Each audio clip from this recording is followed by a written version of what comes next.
Assalamualaikum warahmatullahi wabarakatuh. Baik, perkenalkan nama saya adalah Randy Rosantoyo, salah satu dosen pengajar di Pendidikan Luar Biasa Universitas Negeri Yogyakarta. Pada kesempatan kali ini saya akan menyampaikan secara singkat deskripsi berkaitan mata kuliah yang saya ampu. Mata kuliah yang saya ampu yaitu mata kuliah membaca dan menulis Braille. Mata kuliah ini dilakukan pada mahasiswa semester 1, kemudian merupakan bagian dari kajian ilmu pendidikan anak hambatan penglihatan, khususnya pada layanan kompensatoris, yaitu bagaimana mengakomodasi dan memfasilitasi anak-anak hambatan penglihatan dalam membaca dan menulis. Tujuan dari perkuliahan mata kuliah membaca dan menulis Braille ini yaitu mahasiswa dapat mengenal dan memahami konsep, prinsip, dan prosedur tentang membaca serta terampil menulis Braille, sehingga ilmu yang diperoleh dapat diaplikasikan dalam memberikan layanan tepat bagi anak hambatan penglihatan atau anak tunanetra. Adapun proses perkuliahan yang dilakukan dalam perkuliahan ini, yang pertama yaitu pembahasan konseptual melalui buku, literatur review dari artikel-artikel ataupun studi kasus dari best practice yang dilakukan oleh guru-guru di sekolah. Kemudian diskusi kelas, baik diskusi untuk penugasan maupun diskusi ketika materi penyampaian dilaksanakan. Lalu observasi dan simulasi, dan terakhir adalah praktek atau observasi di sekolah luar biasa maupun di masyarakat, atau dapat observasi melalui daring yaitu melihat pembelajaran membaca dan menulis Braille di berbagai media sosial ataupun media massa yang ada di Indonesia maupun di luar negeri. Berikutnya, ruang lingkup berkaitan dengan materi yang disampaikan. Yang pertama adalah untuk dapat meningkatkan tumbuh minat baca bagi mahasiswa, kemudian mampu mereview pengenalan abjad Braille, konsep dasar dan metode pembelajaran membaca, kemudian metode pembelajaran Braille, telaah permasalahan pembelajaran membaca di sekolah bagi anak tunanetra, kemudian pengembangan metode pembelajaran, dan terakhir adalah penerapan metode pembelajaran dan implementasi teknologi asistif sebagai bagian dari media membaca dan menulis bagi anak tunanetra.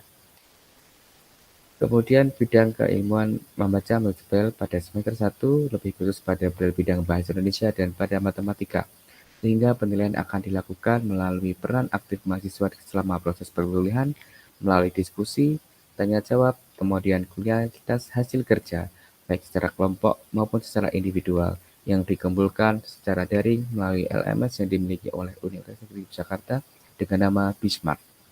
Dan yang terakhir adalah penugasan produk hasil terjemahan, baik itu berupa cerita, dongeng, ataupun soal-soal yang berkaitan dengan huruf Braille dan nantinya akan dapat disumbangkan atau didonasikan kepada anak-anak tunanetra yang membutuhkan. Bagaimana salah satu cuplikan, presentasi, ataupun proses pengajaran dalam mata kuliah membaca menulis Braille dapat disaksikan berikut ini. Assalamualaikum warahmatullahi wabarakatuh. Waalaikumsalam Waalaikumsalam warahmatullahi wabarakatuh. Waalaikumsalam warahmatullahi wabarakatuh. Waalaikumsalam warahmatullahi wabarakatuh. Selamat pagi semuanya, selamat sehat, semoga tetap sehat dan tetap bahagia. Mari kita awali kuliah pagi hari ini dengan berdoa sesuai dengan keyakinan kita masing-masing. Berdoa dipersilahkan.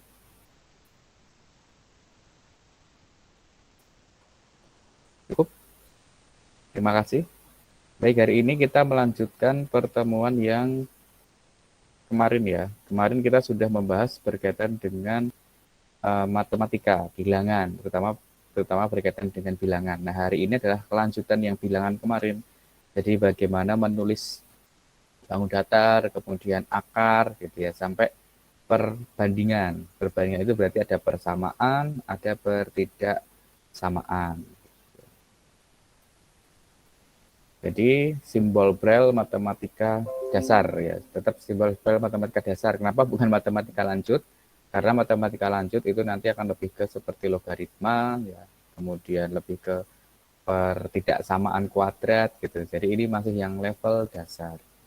Nah, mengapa kita belajar simbol matematika yang dasar? Karena agar mahasiswa ini paham berkaitan dengan simbol tanda operasi hitung bilangan.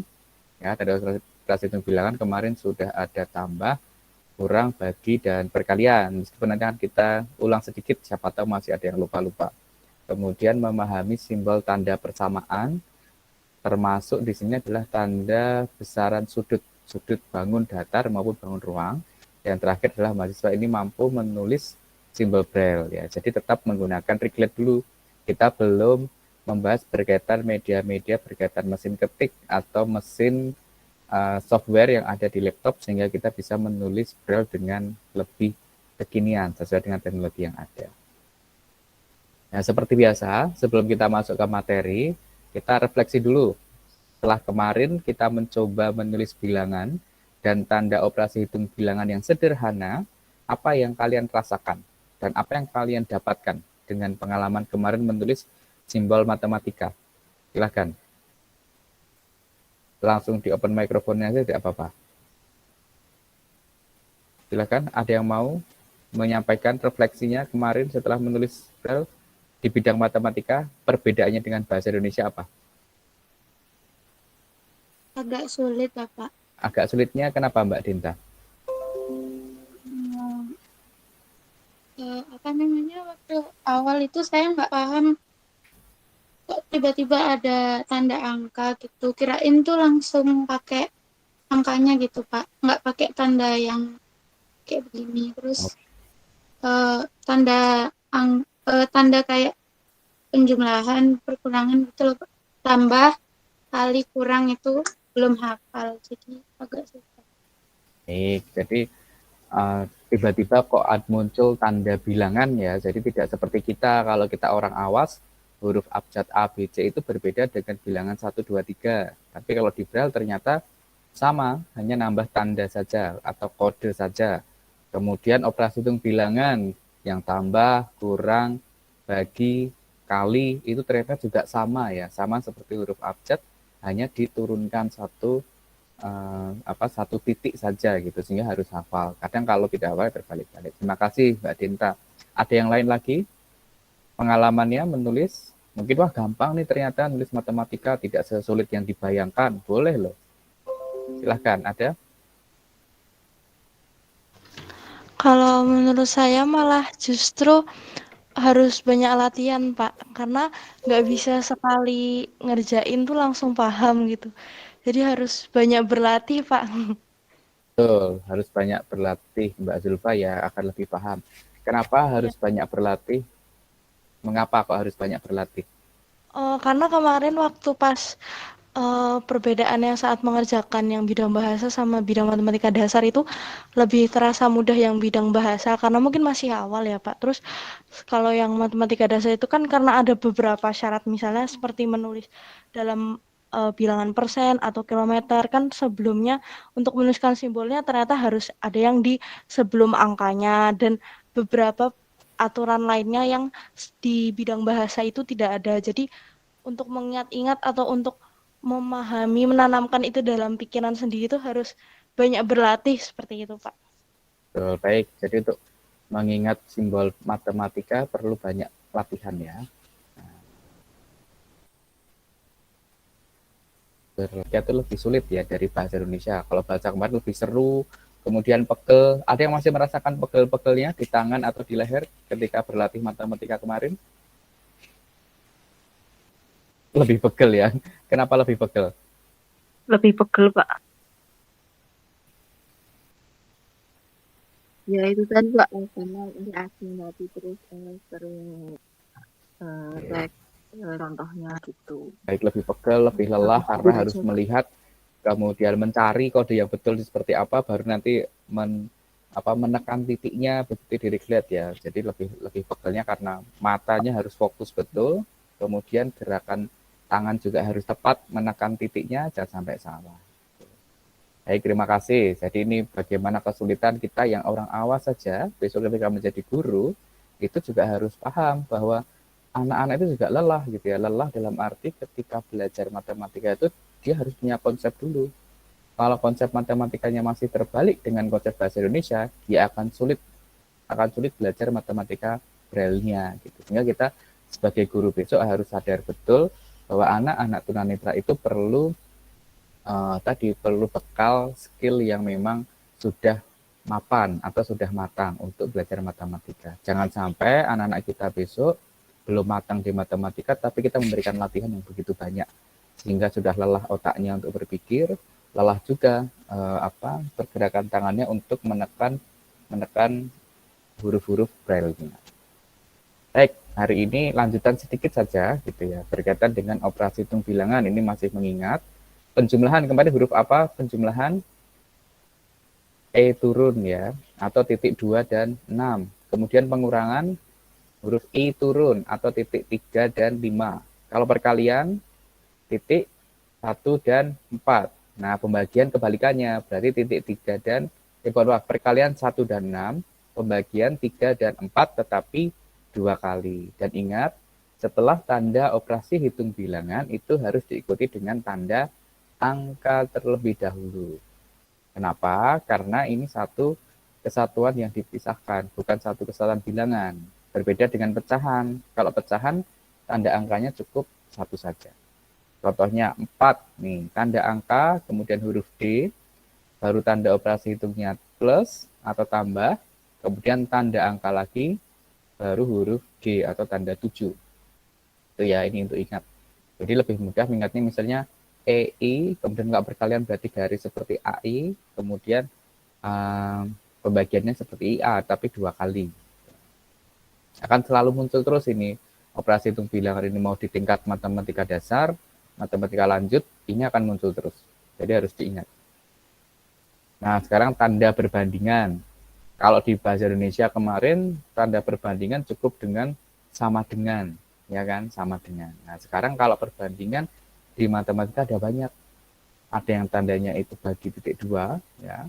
Kemudian yang sama dengan sendiri, gitu. Kemudian lebih dari sama dengan, nah, beda kan.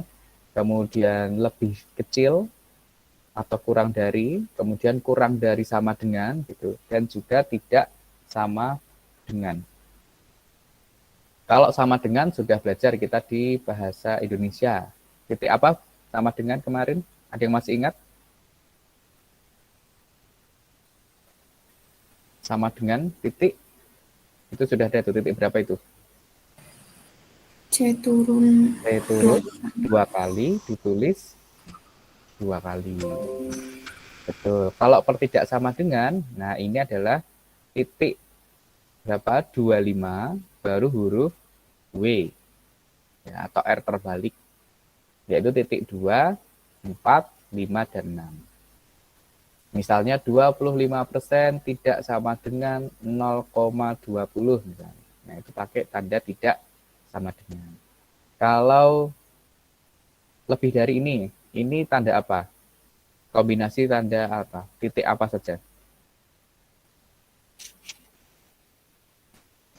titik 2 sama C. Ya, titik 25 dan C. Atau tanda titik 2 dan C. Nah, kalau yang kurang dari, kebalikannya berarti kurang dari kebalikannya berarti titik 2, C turun 2 kali. Ya kan? Nah, kalau yang pakai ada sama dengannya, lebih dari, tapi lebih besar, tapi pakai sama dengan. Berarti titik 2 huruf G. Kalau yang kurang dari dan kurang dari sama dengan, itu pakai titik 2 dan G turun. Bisa dibayangkan ya, atau malah sudah mulai tambah bingung ini kalian? Bisa dibayangkan atau mulai tambah bingung? Kira-kira yang mana? Banyak yang bingung atau yang sudah bisa dibayangkan? Bingung ya, banyak yang bingung. Jadi pelan-pelan. Ini mudah ini sebenarnya, mengingatnya mudah. Titik 2. Kenapa saya tulis di awal? Karena titik 2 ini yang menjadi dasar ya, sebagai utamanya untuk menulis tidak sama, sama dengan, kurang dari atau lebih dari. Oh, titik 2 itu titik 25, udah diingat-ingat. Kemudian kalau sama dengan, oh titik 2 itu turun atau C turun 2 kali, ditulis 2 kali. Kalau tidak sama dengan berarti titik 2, kemudian huruf W, lebih mudah mengingatnya. Oh, kalau lebih dari ada sama dengannya itu titik 2 G atau titik 2 C, kemudian ada garisnya bawah lagi.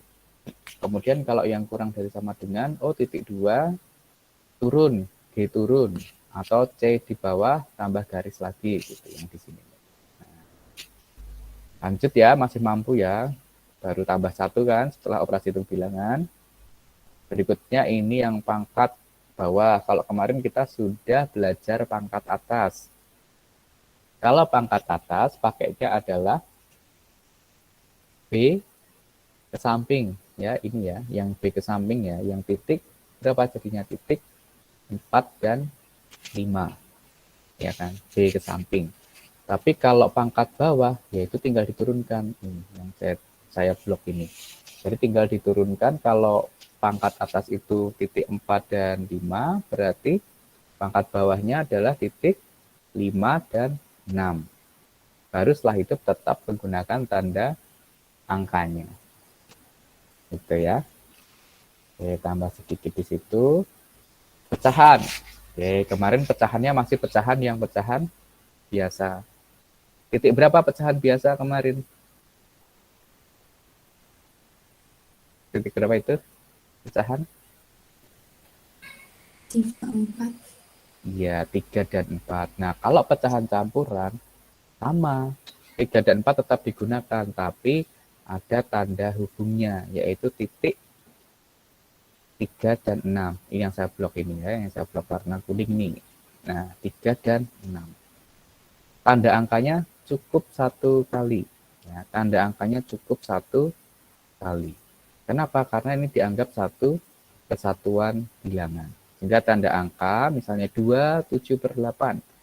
Jadi tanda angka yang warna hijau, kemudian angka B atau angka 2, kemudian tanda hubung, baru 7, huruf G lagi, kemudian tanda pecahan, titik 3 dan 4, baru 8 atau huruf H. Ya. Kemudian angka Romawi. Romawi itu mirip seperti yang biasa kita tulis. Kalau I besar utuh 1, ya berarti itu huruf I besar nanti di Romawi Braille-nya. Contohnya ini angka Romawi 5. Huruf P besar. Okay. Romawi 5 itu huruf P besar. Berarti kita tulisnya adalah tanda kapital. Ini tanda kapital, jangan sampai lupa tanda kapital. Kemudian huruf P. Kalau hanya 1 bilangannya, karena 5. Bagaimana kalau bilangannya itu ada 2? Misalnya M. M ini untuk bilangan berapa ya? Romawi berapa M itu?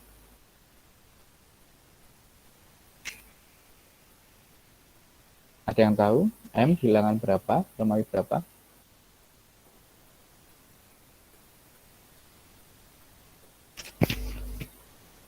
Seribu, Pak. Betul, 1000. Nah, 1000 betul, 1000. 1000 itu lebih dari 1 kan, lebih dari 1 angka. Nah, berarti tandanya itu harus ada 2. Oke. Jadi dari 2 angka, kalau terdiri dari 2 angka atau lebih, itu berarti pakai 2 tanda huruf besar. Itu ya. Oke, berikutnya akar. Nah, kemarin akar belum kan? Akar itu lebih kepada tanda huruf apa? Ada yang menemukan akar mirip huruf apa di situ?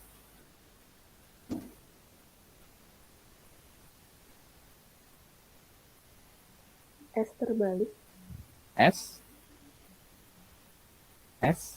Akar S? Ini udah ada nih, sudah saya tulis nih, huruf Q. Tapi dicerminkan terbalik Q. Nih, ini tanda akar terbaliknya.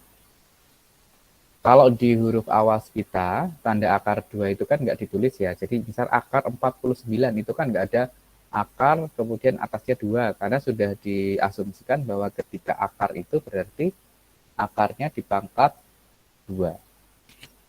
Tetapi kalau akarnya pangkat 4, nah itu baru ditulis. Kalau di huruf awas. Tapi di huruf Braille tetap harus ditulis. Misalnya yang akar 49. Oh, berarti akar pangkat 2. Pangkatnya ditulis dulu di depan. Pangkat atas, kemudian Q terbalik, baru tanda angkanya. Sama yang bawah. Apa? Besaran akarnya dulu, akar pangkat 4, kemudian Q, atau sebagai tanda simbol akarnya, baru tanda angka lagi, untuk menulis besaran pada angka tersebut. Oke ya. FPP KPK sama, hanya tambah tanda 2 titik huruf besar di awalnya. KPK juga sama. Tanda kurungnya beda ya, ini kurung yang biasa, yang di bahasa Indonesia yang kemarin kita pelajari sama, tapi ini tanda yang tanda kurungnya adalah tanda kurung yang seperti bukan kurawal, tanda seperti absolutnya. Beda. Tuh.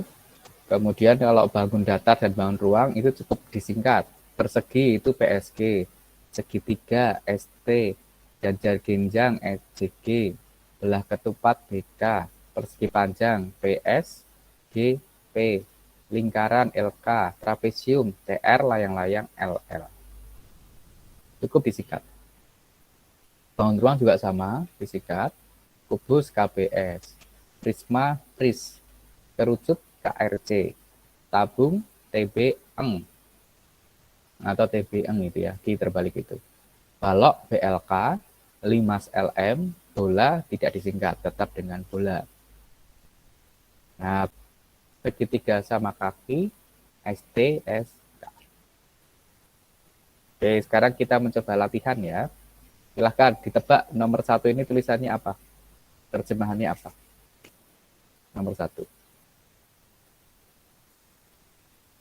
Ketutupan ya. Nah, nomor 1 tulisannya apa?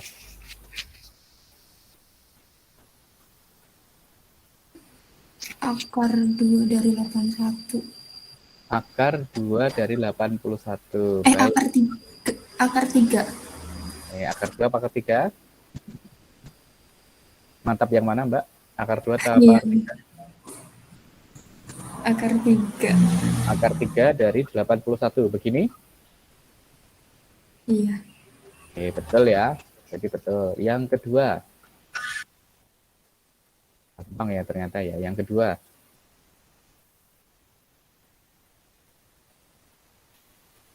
Angka Romawi 15 bukan, Pak? Betul. Nah, udah gampang nih. Romawi 15. Yang ketiga.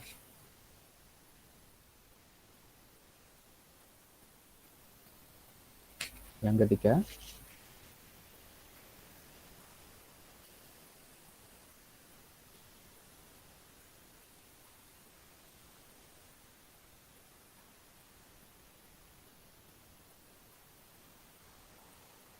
Ada yang bisa menjawab yang ketiga?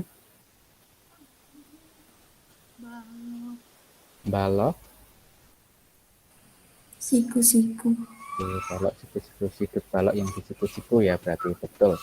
Sudah bisa gampang jago semua ini. Nah, sekarang tinggal kita latihan. Silahkan. Ini yang nomor 1, 2, 3 diterjemahkan dalam bentuk braille-nya. Kemudian 4, 5 nanti ditulis ini hasil terjemahan ke huruf awasnya apa. Silahkan. Bisa untuk latihan dulu. 10 menit bisa ya. Coba 10 menit saya cek lagi. Kalau ada yang mau bertanya boleh ya sambil mengerjakan latihan ini 10 menit nanti boleh sambil bertanya. Kalau ada yang kebingungan. Pak, saya mau nomor 4. Baik, nomor 4 silahkan Mbak Teresia. Seperti biasa ya, di kameranya diarahkan. Nomor 4. Atau disampaikan lisan boleh atau dituliskan, dibacakan apa di sub hasil tulisannya. Silahkan Mbak Tere. Nomor 4.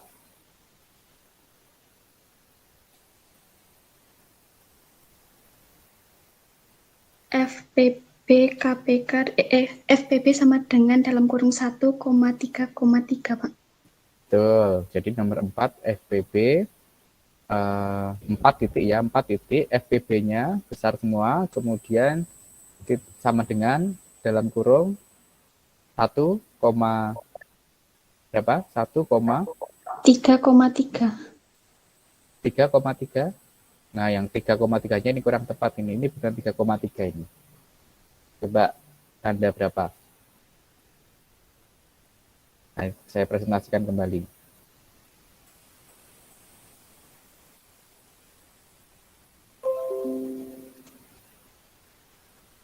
Enggak mau dia. Yang ini bukan 3 Mbak Tere. Tuh. Oh, dia nggak mau ternyata. Yang 1, ini bukan 3. Ada yang bisa membetulkan angka berapa kira-kira yang ini?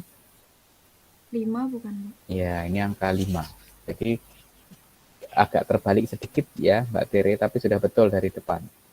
Ini angka 5 dan 5. Baik, terima kasih. Ada lagi? Nomor 4 sudah terjawab. Nomor lainnya?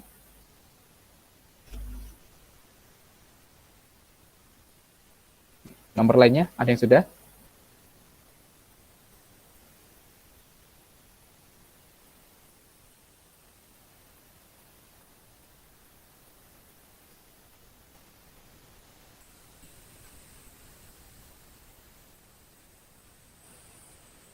Nomor 1 tapi nggak pakai reglet nggak apa-apa, Pak? Nggak apa-apa. Nomor 1 silahkan Mbak Fadilatus. Bentar, saya pin dulu biar lihat agak besar. Tanda akar 4, pangkat. Tanda 4, kemudian akar, kemudian tanda angka 2, 5, 6. Oke, betul. Terima kasih Mbak Fadilatus. 1 dan 4 sudah terjawab. Masih ada lagi yang mau mencoba menjawab? Dan juga pengerjaan di dalam Bismart-nya. Nanti penilaian diskusi, hasil pekerjaan akan saya pantau melalui Bismart. Nanti materi juga sudah ada di Bismart, saya upload di Bismart. Gitu. Ada pertanyaan dari mahasiswa berkaitan dengan simbol Braille matematika dasar yang level kedua? Ada pertanyaan atau tidak? Saya izin Silakan Mbak Denta. Izin bertanya, Ya. kan ada nggak gimana? Ada nggak tanda-tanda matematika khusus yang harus pakai spasi? Tanda matematika khusus yang harus pakai spasi tidak ada. Karena kalau pakai spasi nanti jadi huruf abjad biasa. Misalnya, gimana? Berarti langsung ditulis nyambung semua ya, Pak? Ya, nyambung dengan huruf abjadnya. Karena kalau dengan spasi itu nanti jadi huruf abjad biasa, jadi lepas dia. Oh, iya. Baik, Pak. Terima Iya, kasih. sama-sama. Tadi siapa yang mau bertanya kembali ya? Mbak Nur Aini atau? Baik, Mbak Bafa, silahkan Mbak Bafa. Mbak Bafa Hilda. untuk pengerjaannya apakah harus menggunakan reglet atau bisa tulis manual, Pak? Baik, kalau regletnya sudah punya, pakai reglet. Tapi kalau memang belum, pakai tulis manual seperti Mbak Fadilatus tadi tidak apa-apa, tapi yang penting rapi dan terbaca. Ya. Terbaca itu dalam arti ini yang huruf harus timbul, ini huruf yang tidak timbul. Gitu ya. Begitu ya, Baik, Mbak. Terima kasih. Baik, masih ada lagi yang ini bertanya berkaitan materi? Silakan Mbak Nisrina. Pak izin bertanya, kalau di Braille itu ada kayak simbol yang misalkan kan waktu SD itu ada -5 ditambah 7, itu adakah Pak seperti itu? Baik, ada -5 ada seperti kemarin. Tanda Tanda titik 3 itu adalah tanda negatif. Bukan minus, bukan kurang, tapi negatif. Tanda titik 3 di awal itu adalah tanda negatif. Kalau tanda kurangnya itu kan I turun. Nah, kalau negatif itu tanda titik 3. Begitu, Mbak Nisrina. Baik, Pak. Terima kasih. Baik, Mbak Fadilatus ingin bertanya kembali. Untuk yang soal latihan tadi yang nomor 3, Pak, kan ada 3 huruf Romawi. Ya, betul. Nah, itu pakai tanda huruf besarnya 2 di awal. Iya, pakai 2, tetap 2, karena dia lebih dari 2 angka. Gitu. Baik, Pak. Terima kasih. Baik, sama-sama. Ada lagi? Baik, kalau tidak ada, kita cukupkan pertemuan hari ini. Nanti dilanjut di Bismart ya untuk penugasan. Minggu depan kita sudah beralih ke media penulisan Braille, yang mesin ketik dan sebagainya. Sekian dari saya, kita cukupkan. Ucapkan alhamdulillah bersama-sama. Alhamdulillahirrahmanirrahim. Terima kasih. Wassalamualaikum warahmatullahi wabarakatuh. Waalaikumsalam warahmatullahi wabarakatuh. Assalamualaikum warahmatullahi wabarakatuh. Terima kasih, Pak. Terima kasih, Bapak.